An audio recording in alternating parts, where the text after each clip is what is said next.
Amen. Gloire à Dieu. Soyez bénis. Je salue chacun d'entre vous ici, présents dans ce lieu de culte, mais aussi je salue tous ceux qui nous suivent sur Facebook. Voilà, donc je crois qu'on est en direct maintenant sur Facebook et je dis bonjour à tous ceux qui nous rejoignent là. On n'a pas mis le moment de louange sur Facebook parce que c'était un petit peu compliqué au niveau technique. Et voilà, donc je salue chacun d'entre vous. Et puis ensemble, on veut aussi quand même partager la parole du Seigneur et être encouragé par sa parole. Amen. C'est ce que nous voulons et c'est ce que nous désirons. Donc ce matin, j'aimerais simplement vous attirer sur un sujet qui m'est venu à l'esprit, c'est la résistance. Vous savez, moi je ne veux pas refaire l'histoire de la France, mais la résistance française pendant la dernière guerre contre le nazisme a joué un rôle très important et ça, pour amener la victoire contre l'ennemi. Donc la résistance, en fait, elle a déjoué les plans de l'ennemi. Elle a saboté beaucoup de matériel pour empêcher justement la progression et freiner, je dirais, l'avancement de l'ennemi, etc. Enfin, cette résistance, elle connaissait l'ennemi. Elle connaissait les plans de l'ennemi et c'est comme ça qu'elle a pu combattre aussi l'ennemi. Et c'est là mon point qui est important. Et c'est un point qui est très important. Il faut, pour résister, il faut connaître son ennemi. Tu ne peux pas combattre ton ennemi si tu ne le connais pas. Tu ne peux pas résister à ton ennemi si tu ne le connais pas. Je vais prendre un exemple. Si le sucre est ton ennemi, je vais lui résister parce que je sais les dégâts qu'il va opérer ou provoquer dans mon organisme. Donc, je vais faire très attention, et etc. Alors, j'en reviens à la résistance. Que veut dire résister ou bien résistance? Alors, je vais le traduire un petit peu ainsi. La résistance, c'est marquer son opposition. C'est dire stop. Je refuse cet état-là et je vais combattre cet état-là. En fait, c'est prendre une position et c'est tenir cette position-là. Il s'agit là d'une volonté, c'est-à-dire je décide, c'est-à-dire je me lève, c'est-à-dire je vais prendre position, c'est-à-dire je vais marquer ma volonté. C'est ça la résistance. Je refuse de subir. Et la Bible, elle est très claire. Dans ce sens-là elle nous montre ou elle nous donne, une image de notre ennemi. Et notre ennemi, c'est le diable. Alors, on ne va pas c'est vrai que d'autres vont dire, oui, mais parler du diable, c'est glorifier. Non. Moi, je pense que parler du diable, c'est dénoncer aussi ce qu'il est. Et c'est très important de savoir ce qu'il est, comment il fait, comment il agit pour mieux le combattre et lui résister. Lui montrer vraiment de la résistance. Donc la Bible, elle est très claire. Notre ennemi, c'est le diable. Et nous savons qu'il existe, qu'il est réel. Parce que bien des gens connaissent le bien, mais oh non, le mal, non, le diable n'existe pas. En fin de compte, la plus grande arme du diable, c'est de faire croire qu'il n'existe pas. Comme ça, il agit dans l'ombre. Non, le diable existe bel et bien. Et la Bible nous encourage justement à faire vigilant. Un premier texte que je vais vous lire dans 1 Pierre chapitre 5, le verset 8. 1 Pierre chapitre 5, verset 8 nous dit ceci. Soyez sobres, veillez, votre adversaire, le diable, là il le désigne, rôde comme un lion rugissant, cherchant qui il dévorera. Dans ce texte, nous comprenons qu'on a un adversaire, et l'adversaire, il est nommé, c'est le diable. En plus, il agit, il rôde, c'est-à-dire constamment il est là, cherchant qui dévorer. Je vous lis un autre texte dans Éphésiens chapitre 6, le verset 11. Éphésiens chapitre 6 et le verset 11 nous dit ceci: revêtez-vous de toutes les armes de Dieu, afin de pouvoir tenir ferme contre les ruses du diable. Afin de tenir ferme, c'est-à-dire de prendre position, c'est d'entrer dans la résistance. Donc, ce qu'on peut voir, c'est que le diable ne veut qu'une seule chose, c'est te dévorer, tel un lion. Si tu fuis devant lui, il va te rattraper et en quelque sorte, il va te croquer. Excusez-moi cette expression, mais c'est quand même ça. Il va te manger. Il va courir après toi et il va te tomber dessus. Par contre, si tu lui fais face, il y a deux scénarios possibles. Le premier scénario, si tu lui fais face, il peut faire demi-tour. Parce que tu lui montres une résistance. Le deuxième scénario, il peut te sauter dessus. Il peut bondir sur toi. Et dans ce deuxième scénario, c'est qu'il est très important à ce moment-là d'être armé. Si tu n'es pas armé, il te croque, c'est sûr. Tu ne pourras pas le dominer. Donc, on voit dans ce verset-là que la note, je dirais, est donnée, le ton est donné. Nous avons un ennemi. Soit on se soumet à l'ennemi, soit on lui résiste. C'est une question de choix. Si on se soumet à lui, eh bien, il fait ce qu'il veut de nous. On est son jouet. En fait, j'irais même plus que ça, parce qu'il y a un objectif derrière tout ça. Et dans l'évangile de Jean, au chapitre 10, le verset 10, va nous donner son objectif.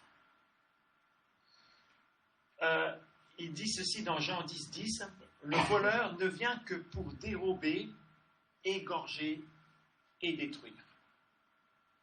Le diable, son objectif est de venir non seulement il te met sous sa coupe, mais son objectif c'est de te détruire.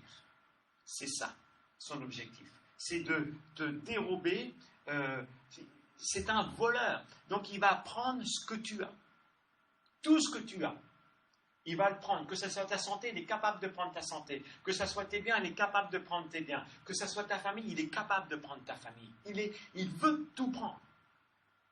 Parce que son objectif, c'est de te détruire. Le diable veut tuer, détruire. Il vole notre liberté pour nous faire des esclaves. Faire de nous des esclaves, mais en tout genre.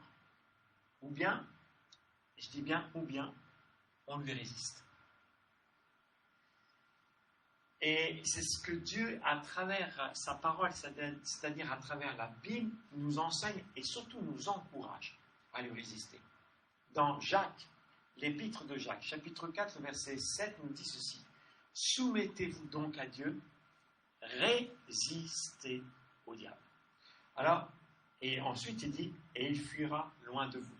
Comprenez ceci, si Dieu nous demande de lui résister, c'est qu'il va également nous donner les moyens de pouvoir lui résister. Dans 1 Pierre chapitre 5, le verset 9, on l'a lu tout à l'heure, résistez-lui avec une foi ferme. Non, on ne l'a pas lu tout à l'heure, excusez-moi, c'est pas celui-là.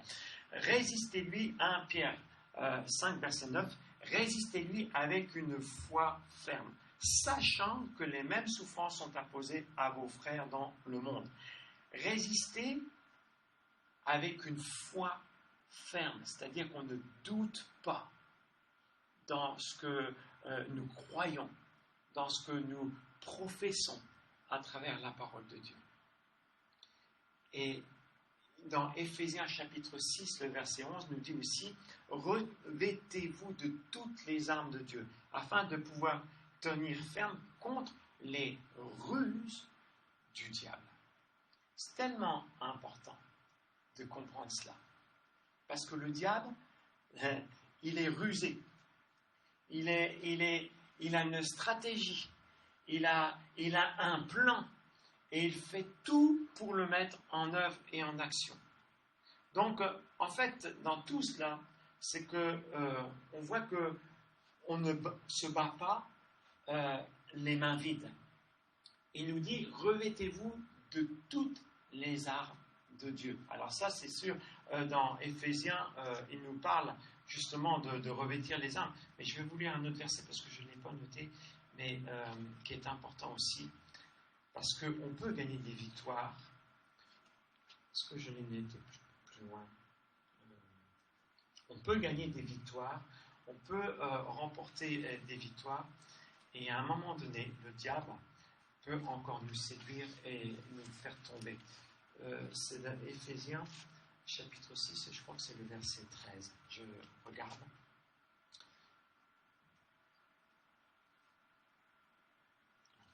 Chapitre 6.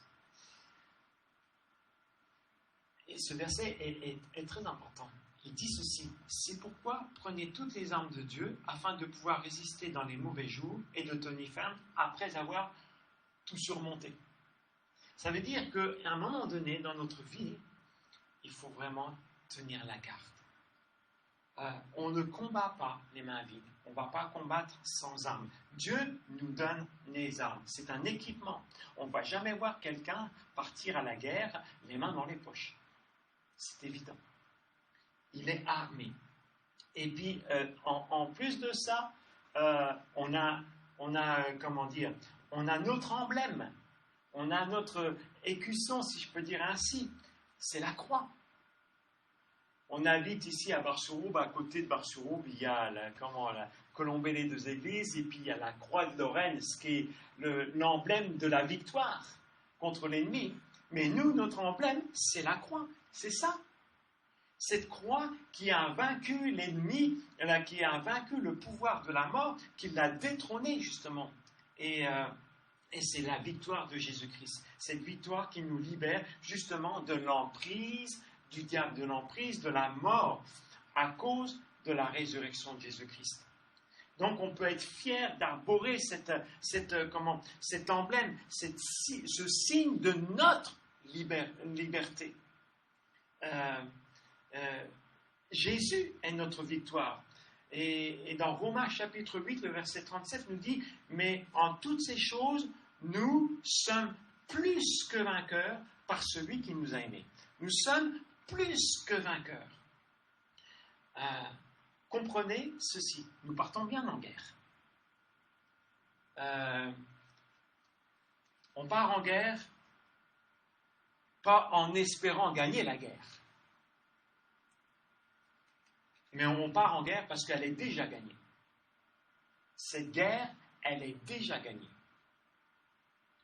Et c'est en cela que nous sommes plus que vainqueurs. La victoire, elle est en Jésus-Christ, et nous sommes plus que vainqueurs. Nous partons, nous entrons en résistance, mais déjà, la victoire est prononcée. La victoire est déjà acquise. Alors maintenant, comment faire pour entrer en résistance?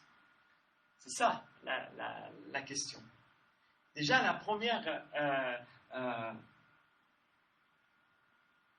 première chose, c'est de se placer sous la protection de notre grand général Jésus-Christ. Excusez-moi de prendre ce terme-là, mais c'est lui notre roi des rois, mais en quelque sorte, c'est lui aussi qui dirige l'armée.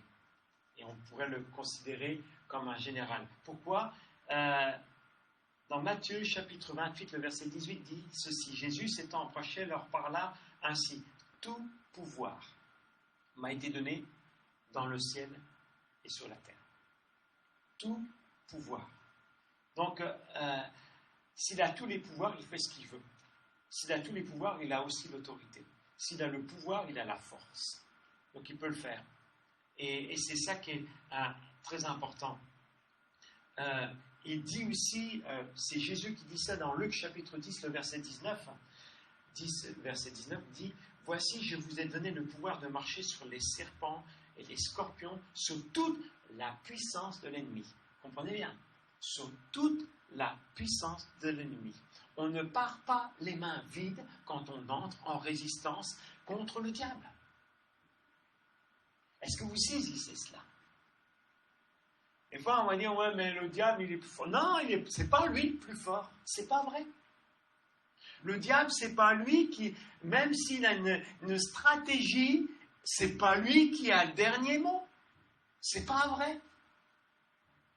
On a le dernier mot, parce qu'on a l'autorité, on a le pouvoir, on a cela en nous. Et quand on est justement sous la bannière de Jésus-Christ, on a cette puissance avec nous. Est-ce que vous comprenez cela? On peut entrer en résistance. On peut tenir ferme devant le diable. Et il est obligé de s'enfuir, parce qu'on a vraiment cela. Et c'est très important. Et comprenez ceci. Alors, comment est-ce qu'on peut entrer en résistance? Déjà, il faut vouloir y entrer.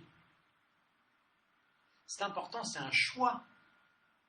Vous savez, la résistance en France là, contre l'ennemi à la dernière guerre, ils sont entrés justement et ils ont mis tout ce qu'ils avaient en leur possession, leurs dons, leurs qualités, tout, ils ont tout mis. Ils sont entrés, c'était volontaire. Et je crois que c'est quelque chose qui est très important. Quand l'apôtre Paul dit résister au diable, donc c'est une action, c'est un combat, mais c'est une volonté. Si tu ne peux pas résister si tu n'entres pas en résistance. Vous comprenez cela? Tu ne peux pas vivre la résistance si tu n'as pas la volonté d'y entrer dedans. Et c'est important. Le deuxième point, c'est qu'il faut connaître ton ennemi. On a vu tout à l'heure que l'ennemi ne vient que pour tuer, détruire, dérober. Son objectif, c'est ta destruction. Dans tous les domaines, santé, physique, spirituel, moral, tous les domaines. Son objectif, c'est de te détruire. Si tu entres en résistance, eh ben, tu vas mettre un frein à cela. Résister. C'est important de résister. Comprenez ceci.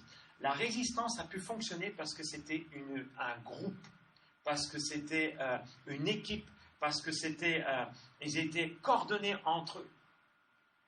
Et on ne part pas en résistance tout seul. Tu ne peux pas entrer en résistance tout seul. C'est pas possible. L'importance, parce que c'est même très risqué et c'est mortel. Je vais prendre un exemple. Je voulais rechercher sur Internet, je ne l'ai pas retrouvé. Mais il y avait une vidéo où on voyait des bisons, je pense que c'est au Canada que ça se passait, qui étaient attaqués par des loups. La stratégie des bisons, c'était de rester groupés. Et un des bisons sortait du groupe et commençait à attaquer les loups qui venaient. Et quand il était fatigué, il revenait dans le groupe, il se mettait au centre du groupe et c'en est un autre bison qui reprenait le relais, et etc. Comprenez ceci, tu ne peux pas entrer en résistance tout seul, tu as besoin d'un groupe. Pourquoi? Parce qu'il y a des moments où le combat peut être difficile et que tu as besoin de te reposer ou de te soigner ou de compter sur la force des autres en te mettant en sécurité au milieu des autres. D'où l'importance de l'assemblée. D'où l'importance de l'Église. Tu ne peux pas vivre et entrer en résistance si tu n'intègres pas une Église. Si tu n'es pas dedans. Et ensuite, l'action, c'est déjouer l'ennemi. C'est-à-dire qu'on apprend comment l'ennemi fait. Et puis pour lutter contre l'ennemi, pour déjouer ses plans. On peut le faire en équipe. On le fait aussi avec nos talents, parce que Dieu nous équipe aussi de talents. Alors, qu'est-ce qui peut nous emmener justement à l'échec d'une résistance? La première chose, c'est de sous-estimer l'ennemi. Si tu sous-estimes ton ennemi, tu vas être surpris par lui et il va t'avoir au tournant. Ça, c'est sûr.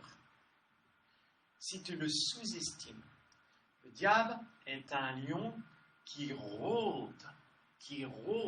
Il attend le moment favorable pour attaquer. Il est là, il est à l'affût. Il attend ce moment précis de faiblesse pour foncer et dévorer. Et c'est pour ça qu'il faut connaître ses stratégies, comment il fonctionne, comment il agit. Et en fait, son arme favorite du diable, c'est le doute. C'est le doute. On le voit quand on lit déjà dans la Genèse, quand il vient tenter Adam et Ève. Il va semer le doute dans le cœur de Ève. Est-ce que Dieu a réellement dit? On voit aussi Jésus quand il est dans le désert, qu'il est emmené par l'Esprit dans le désert après son baptême pendant 40 jours, il est en jeûne et prière. Le diable vient lui semer le doute. Si tu es vraiment le Fils de Dieu, combien de fois? Et combien de fois aussi on le voit dans le ministère de Jésus, combien de fois le diable est venu par les pharisiens, les scribes en disant « Mais si tu es le Fils de Dieu, montre-nous, fais des miracles, même à la croix. » Les gens qui étaient là, si tu es le Fils de Dieu, descends de la croix et on croira en toi. Voyez comment le diable, il vient pour semer le doute dans ta tête, le doute dans tes pensées. Il est là parce qu'il veut, justement, quand tu commences à douter, c'est là qu'il agit. Quand il t'emmène sur le chemin du doute, tu es sur son terrain. Ça devient compliqué pour combattre. Tu n'es plus sur ton terrain, toi, mais tu es sur son terrain à lui. Et il fait ce qu'il veut de toi. Donc, veillons vraiment. Quand il dit veiller, prier, afin de ne pas tomber en tentation, effectivement, parce qu'on doit veiller à ne pas se laisser entraîner dans le doute. Il vient semer le doute en toi. Oui, mais est-ce que Dieu a vraiment dit ça? Est-ce que cette parole, elle est pour toi? Mais est-ce que tu es si bon pour que Dieu te donne ça? Il va tout remettre en question. C'est sa stratégie. Donc c'est important, il ne faut pas laisser de place au doute. D'ailleurs, le doute, c'est le contraire de la foi. Le doute, c'est le contraire de la foi. Il est important de saisir la foi pour combattre le doute. Un autre point qui est très important, sur lequel il va agir, c'est notre propre négligence. C'est tellement important. Combien de fois on est négligent? On néglige un temps de prière. On va négliger la lecture de la parole. On va négliger notre temps privilégié avec le Seigneur. On va même peut-être être négligent sur notre façon de vivre. Et le diable va nous attaquer là, parce qu'on ouvre une brèche. On ouvre une porte et il fonce et il nous attaque dans cela. La négligence va nous emmener dans un assouplissement, dans un sommeil, si on peut dire ainsi. En fait, le texte que j'ai lu tout à l'heure de Éphésiens 6, le verset 13, qui nous dit « après avoir tout surmonté ». Ça veut dire qu'à un moment donné, peut-être on se sent fort, on sent, parce qu'on a gagné une grande victoire, on se sent fort et on commence à baisser la garde. C'est à ce moment-là qu'il vient. Et c'est à ce moment-là qu'il attaque. Parce qu'on a baissé la garde. Et ça, c'est de la négligence. C'est tellement important. Combien de fois on se fait avoir avec ça? Parce qu'on est tombé, on a baissé la garde et on a laissé la négligence s'installer. Alors, comment réussir? Comment réussir? La première chose, c'est s'armer de la parole de Dieu. Quand on lit dans Éphésiens chapitre 6 les armes, de revêtir les armes, il y a beaucoup d'armes, mais il y a une arme. Alors, toutes les armes sont des armes défensives. Le casque, le bouclier, la cuirasse, les sandales, enfin bref, tout ça c'est défensif. Il y a une arme offensive qui est l'épée. Cette épée-là qu'on a besoin. Comment est-ce que Jésus a combattu le doute dans le désert quand le diable est venu? Le diable a dit, il est écrit. Mais Jésus a dit, il est aussi écrit. Et c'est cette arme-là qu'il a brandie et qu'il a utilisée contre le diable. C'est important de saisir la parole de Dieu et de s'en servir justement pour le faire taire. D'où l'importance de la connaître. Si on ne lit pas la parole de Dieu, on ne peut pas l'utiliser. Et d'ailleurs, ce verset qui nous dit « La foi vient de ce qu'on entend, et ce qu'on entend vient de la parole de Dieu ». Si tu veux nourrir ta foi pour lutter contre le doute, tu as besoin de la connaissance de la parole de Dieu. Si tu ne le fais pas, ça ne fonctionne pas. C'est important de comprendre cela. Donc, connaître la parole de Dieu. Mais l'utiliser. La connaître ne suffit pas. Hein. Il faut l'utiliser. Si tu as une épée et que tu ne la sors pas de ton étui. Comprenez ce que je disais tout à l'heure. Quand soit il y a deux choses quand on tient face au lion. Soit il fait demi-tour et il s'en va, ou soit il attaque. Mais si tu ne sors pas ton épée, et quand il se jette sur toi, que tu ne le tues pas, tu ne peux rien faire. Il va te dévorer.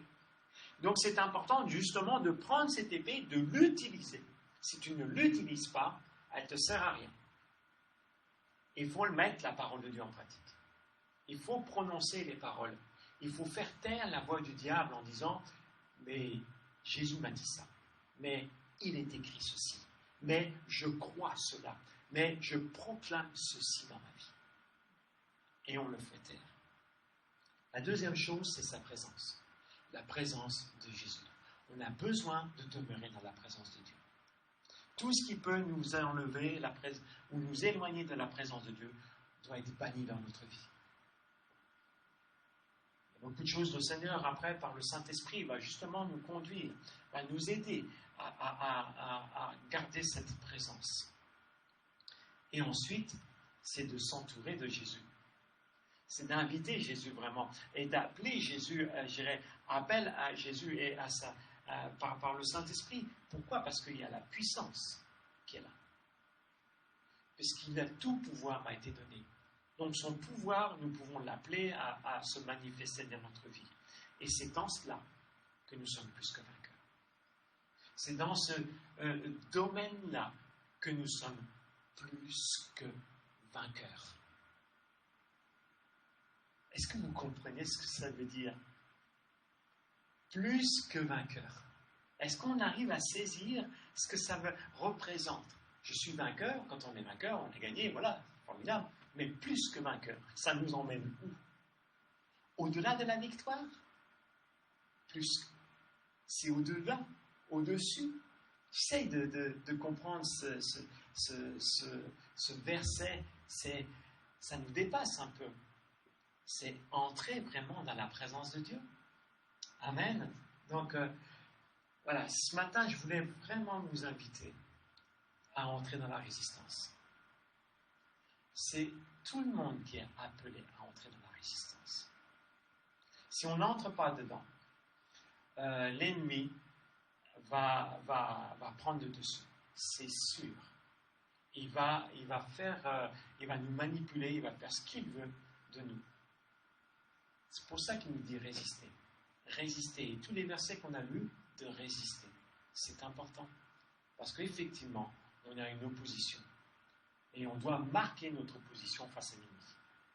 Donc, ce matin, je vous invite à devenir des résistants. Amen, on va prier. Seigneur, notre Dieu, c'est vrai que sans toi, on ne peut rien faire. Merci Seigneur parce que tu nous donnes justement ton pouvoir. Tu nous accordes ta victoire. Et nous sommes plus que vainqueurs, mais en ton nom, par toi, en toi. Et sans toi, ce n'est pas possible. C'est pour ça que Seigneur, c'est important aussi que ce matin, tu nous aides aussi à entrer en résistance. À entrer dans la résistance. De ne pas nous laisser, je dirais, marcher sur la tête par le diable. On connaît ce qu'il fait. On connaît ses pièges. On sait sa façon d'agir. Seigneur, on veut simplement s'appuyer sur toi. Viens nous donner l'intelligence de comprendre ceci, Seigneur. Viens nous donner aussi la volonté, Seigneur, de pouvoir entrer dans cette dimension-là. Parce que tu veux encore agir là ce matin. Seigneur, merci. Merci de nous donner l'envie et la volonté et la force aussi d'entrer en résistance. Seigneur, mais aussi et si par moment on est fatigué, Seigneur, parce qu'il y a des moments où on est fatigué, de pouvoir se reposer, Seigneur, sur les frères et sœurs que tu mets autour de nous. Seigneur, merci aussi de développer cette unité, cette fraternité, Seigneur, cette union